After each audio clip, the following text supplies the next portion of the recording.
Hello students, तो कैसे हैं आप सब। हम लोग इसमें क्लास 10th की मैथ एनसीईआरटी पूरी पढ़ेंगे। एक एक चैप्टर के कई कई सारे पार्ट होंगे, उस अनुसार हम लोग पढ़ेंगे। तो आइए सबसे पहले हम लोग पहली चैप्टर वास्तविक संख्याएं पढ़ते हैं।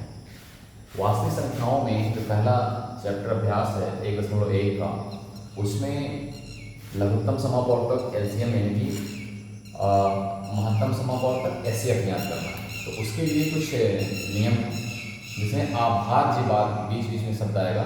अभाज्य संख्या संख्या बताने का ये समय नहीं है कि नेचुरल नंबर क्या होती है और पूर्ण संख्या क्या होती है, ये सब बताने का समय नहीं है।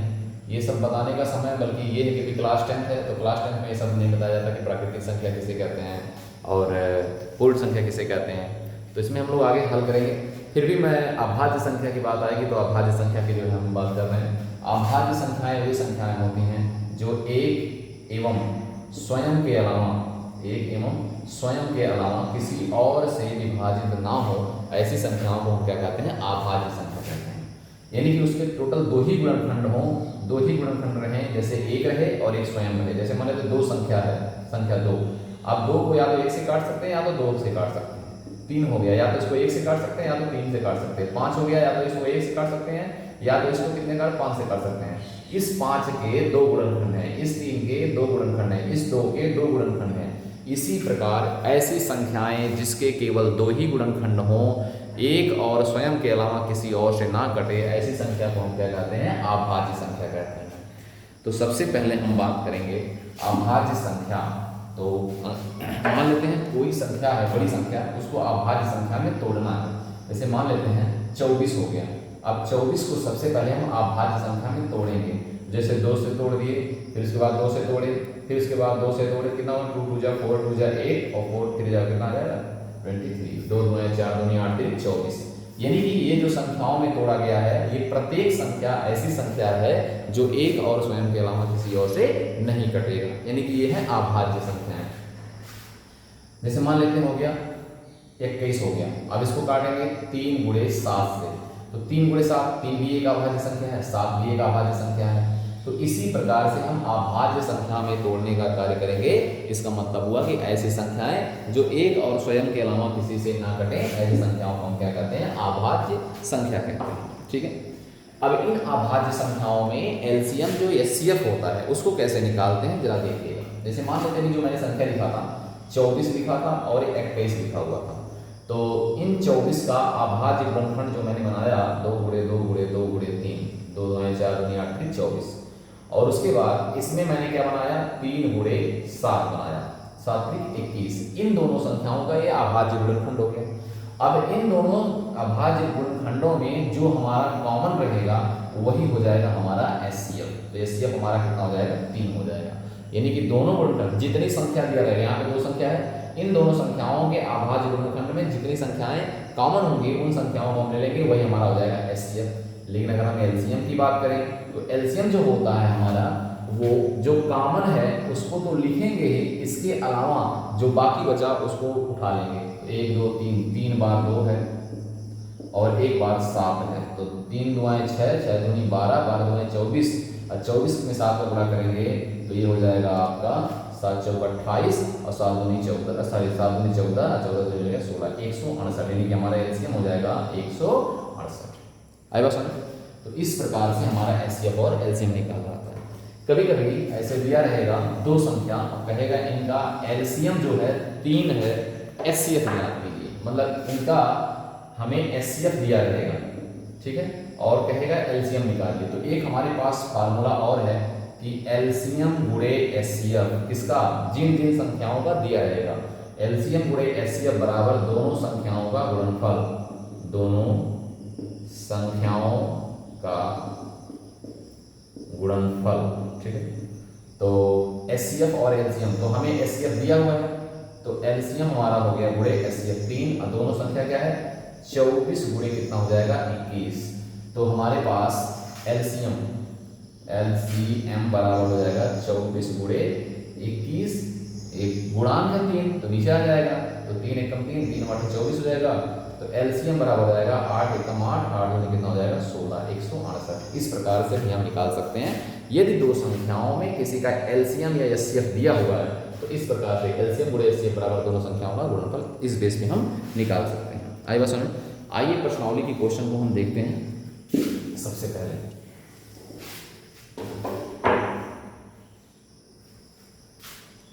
पहला हमारा क्वेश्चन है कि निम्नलिखित संख्याओं को अभाज्य गुणनखंड के गुणनफल के रूप में व्यक्त कीजिए। और पहला संख्या हमारा है 140 140, ठीक है 140, और दूसरा संख्या हमारा है 156, दूसरा संख्या है 156, और तीसरा संख्या है 3825, और चौथा संख्या है हमारा 5005,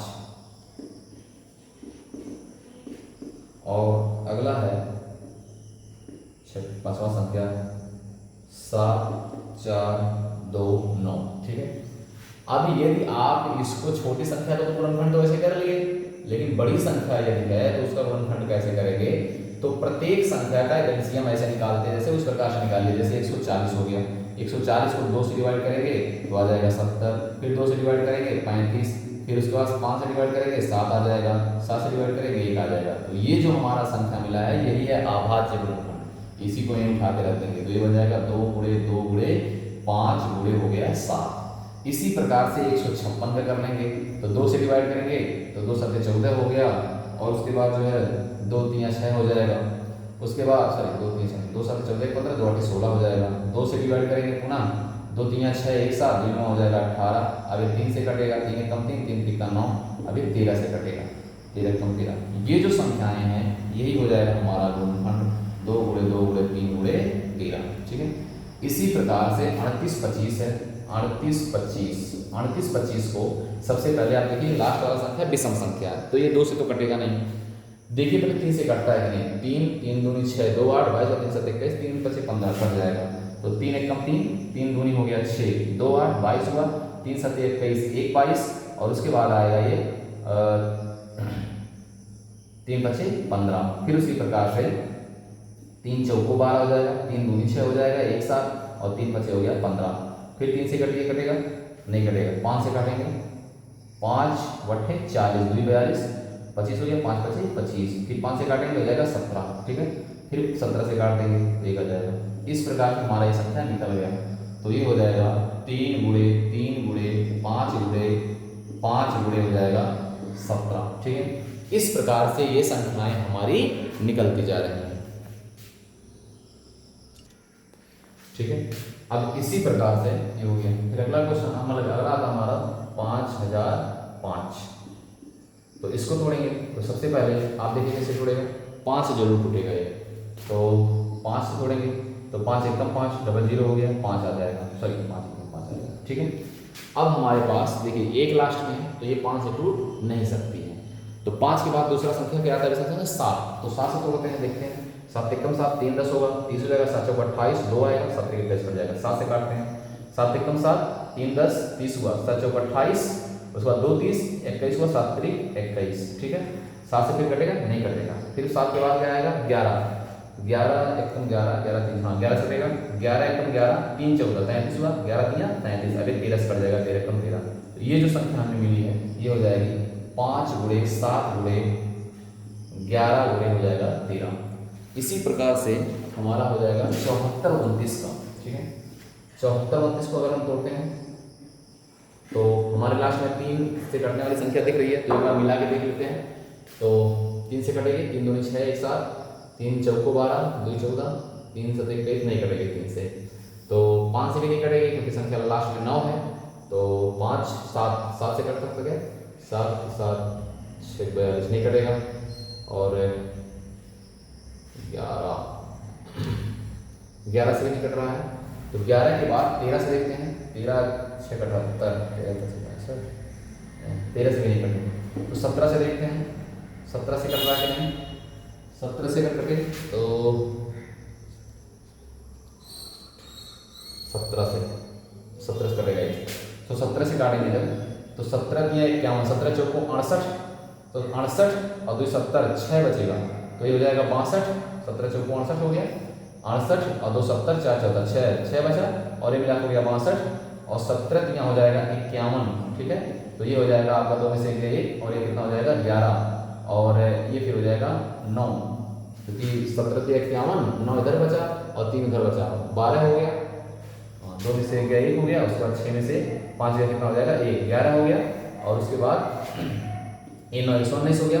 तो फिर कटेगा 17 7 119, फिर 17 से कट गया, ये हो गया 437। उसके बाद 17 से फिर कटेगा 17 दूनी 34, 6 6 3 9 नहीं कटेगा। 19 से काटते हैं, 19 से कटेगा कि नहीं, 19 दूनी 38, 38 3 2 5 57, 19 के 57 कट जाएगा।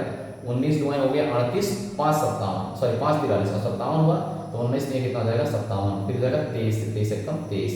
तो हमारे पास इसका आ जाएगा 17 गुणे 19 गुणे कितना हो जाएगा 23। ये हो जाएगा हमारा अभाज्य गुणनखंड, ठीक है। ये आपका एक्सरसाइज 1.1 है, ठीक है, जो हमारा पहला है 1.1 आएगा समझ। फिर अगला क्वेश्चन हमारा है, इसको नोट कर लीजिए, ठीक है, 1.1 का है, वीडियो रोक करके नोट कर लीजिए। फिर 1.1 का क्वेश्चन नंबर दूसरा,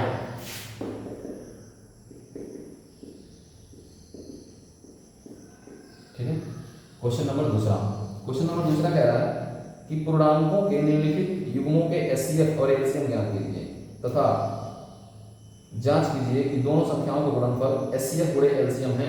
और पहला संख्या इसमें, पहला संख्या है दूसरे का पहला 26 और 91, ठीक है। तो ये ज्ञात करना है, इनका एलसीएम और एचसीएफ निकालना है। फिर ये भी ध्यान देना, जो भी सूत्र बताएं आपको कि एलसीएम गुणे एचसीएफ बराबर दोनों संख्याओं का गुणनफल, तो गुणा करके चेक करना है। तो हमारे पास हो जाएगा 26 का अगर हम बात करें तो 2 गुणे हो जाएगा 13 और ये हो जाएगा 7 गुणे 13, ठीक है। दोनों अभाज्य गुणनखंड है, 2 13 दूनी 26 हो जाएगा, 13 7 91 हो जाएगा। हमें दोनों में कॉमन दिखाई दे रहा है 13, तो जो हमारा एचसीएफ हो जाएगा वो कितना हो जाएगा 13, लेकिन जो हमारा एलसीएम होगा वो हो जाएगा 13 तो कॉमन हो गया, बाकी बचा 2 और गुणे हो जाएगा कितना 7। तो 13 दूनी हो गया 26 और 26 में 7 का गुणा करेंगे तो 7 6 42 और 7 दूनी 14, 14 4 कितना हो जाएगा 18। तो ये एलसीएम हमारा कितना हो गया 182। अब क्वेश्चन कह रहा है जांच कीजिए इन दोनों संख्याओं के एलसीएम और एचसीएफ को गुणा करके दोनों संख्याओं का गुणनफल के बराबर हो रहा कि नहीं हो रहा। तो आइए देखते हैं। तो हमारे पास फार्मूला है कि दोनों संख्याओं का गुणनफल बराबर एलसीएम गुणे होगा एचसीएफ। तो आइए देखते हैं, 26 गुणे हो जाएगा 91 और बराबर हो जाएगा 182 गुणे कितना हो जाएगा 13। तो जब इसका इसमें गुणा करेंगे 182 का तो देखते हैं कितना होता है। 26 गुणे 91, ये हो जाएगा 91 गुणे हो जाएगा 26, 6 कम 6 और 6 9 54, 2 1 कम 2 और 2 9 18। तो ये हो जाएगा 6 4 2 हो गया 6, 8 5 हो गया 13 और 1 1 2 हो गया 2360 आया। 2360 इधर देख लेते हैं, 13 दूनी 26 और सॉरी 60 नहीं है, ये 66 है, 13 दूनी 26 और 13 बटे 104, 13 दूनी 26 में 2 कैरी आया था तो 13 बटे 104 और 2 106 हो गया, कैरी आया 10 और 13 कम 13 कितना हो जाएगा 23। आपका आ गया एलएचएस बराबर हो जाएगा आरएचएस, यानी कि हमारा ये एलसीएम और एचसीएफ सही है पूरी तरह से, ठीक है। तो ये हो गया हमारा, नोट कर लीजिए इसको पहला। फिर दूसरा क्वेश्चन, दूसरा दिया 510 और 92, 510 और 92, ठीक है। तो 510 का हम अभाज्य गुणनखंड पहले बनाएंगे, तो 510 को हम सबसे पहले एलसीएम निकाल डालेंगे इस तरह से। तो 2 से डिवाइड करेंगे क्योंकि लास्ट में 0 या कोई सम संख्या हो तो उसे 2 से डिवाइड करते हैं। तो 2 दुआएं हो गया 4, 2 बचे 10 1 11 और उसके बाद 10 बचे हो गया 10। अब ये 3 से कटेगा गया, 3 बटे 24 1 25, 3 बचे हो गया 15, 5 से 17 बचे 85 हो गया, 17 से काट देंगे 1 आ जाएगा। तो हमारे पास संख्या मिल गई 2 गुणे 3 गुणे हो गया 5 गुणे हो गया 17 और 92 को देख लेते हैं, 92 काटते हैं तो 2 से डिवाइड करेंगे, 2 चौके 8 और 2 6 हो गया 12, तो ये जाएगा 2 23 गुणे 46, तो ये हमारे पास हो जाएगा 2 गुणे 23, ठीक है। तो हमारे पास जो एचसीएफ मिलेगा इनका, एचसीएफ हो जाएगा, देखो एक बार 2 है एक बार 2 कॉमन है, यहाँ 2 वैसे 2 बार है लेकिन यहाँ 2 एक के बार था और 23 इसमें नहीं है, तो एचसीएफ हमारा हो जाएगा 2 और एलसीएम जो हमारा होगा वो हो जाएगा 2 तो कॉमन हो गया, उसके बाद क्या आएगा 2 फिर गुणे 23 फिर उसके बाद गुणे 3 गुणे हो गया 5 गुणे हो गया 17। तो 2 दुआएं 4, 1 मिनट, फिर 2 दुआएं हो गया 4, 4 तियां 12, 12 पचे 60, 60 17 छक्का 102, ठीक है। उसके बाद हो जाएगा फिर गुणे 23 कर देते हैं, तो 3 जीरो 0, 3 दूनी 6 और ये हो गया 0 और 3 एकम 3, फिर 2 जीरो 0, 2 दुआएं 4 हो गया 0, 2 एकम 2, ये हो जाएगा 0, ये हो गया 6, हो गया 4 3 2, 23 460। तो हमारा एलसीएम हो जाएगा 23 460। हाँ ठीक ठीक, 23 460। तो आइए जांच कर लेते हैं। तो जांच में हमारा क्या है फार्मूला, दोनों संख्याओं का गुणनफल बराबर एलसीएम गुणे एचसीएफ। तो दोनों संख्या हमारा क्या था 510 और गुणे कितना था 92। तो ये हो जाएगा आपका एलसीएम कितना 2, सॉरी एचसीएफ 2 और एलसीएम था 23 460। आइए इसको गुणा करके देख लेते हैं। 510 का 92 में 2 इसी बहाना में गुणा भी रिवाइज हो जाएगा, अच्छा 6 7 8 का 2 जीरो 0 हो गया, 2 एकम 2 हो गया, 2 पचे हो गया 10, ठीक है। 9 जीरो 0 हो गया, 9 एकम 9 हो गया और 9 पचे हो गया 45, ठीक। अब ये हो जाएगा 0, ये हो गया 2, ये हो गया 9 और 5 एक हो गया 6 और ये हो गया 4, 46 920। तो ये हो जाएगा 46 920। गुणा करते हैं, 2 जीरो 0, 2 6 हो गया 12, 2 चौके 8, 8 एक 9 और 2 3 6, 2 2 4, 46 920 ये हो गया। यानी कि हमारा क्या है एलएचएस बराबर क्या हो जाएगा आरएचएस, ठीक है। इसी प्रकार से इस दूसरे में हमारे पास और 2 संख्या, एक संख्या है तीसरा 336 और 54 का, ठीक है। इसका आप एलसीएम और एचसीएफ निकाल करके कमेंट बॉक्स में बताएंगे, ठीक है। चलिए आज का कार्यभार समाप्त किया जाता है, बाकी लेक्चर चलेंगे नेक्स्ट पार्ट। धन्यवाद।